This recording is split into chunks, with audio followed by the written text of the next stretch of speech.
ब्राह्मण कौन है?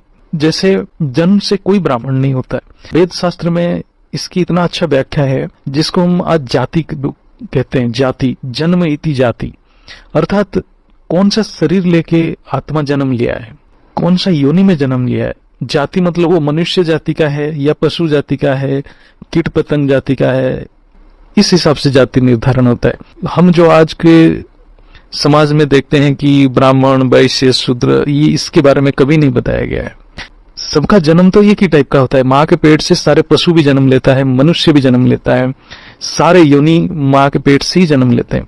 इससे ब्राह्मण नहीं बन जाते हैं कोई माँ के पेट से जन्म लेके।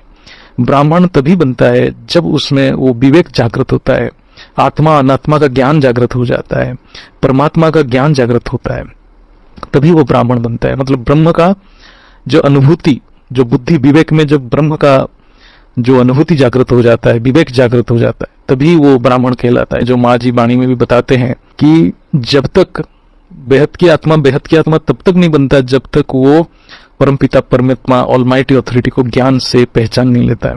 और ज्ञान से पहचानना मतलब तीनों रूप को जानना, साकारी, आकारी और निराकारी को जानना, तब वो ब्राह्मण बनता है, तब ब्रह्म का आचरण करने लग जाता है। और ऐसा नहीं है कि वो जैसे जान लिया तो ब्राह्मण बन गया, ऐसा नहीं है। वो ब्राह्मण बनने का प्रक्रिया स्टार्ट हो गया।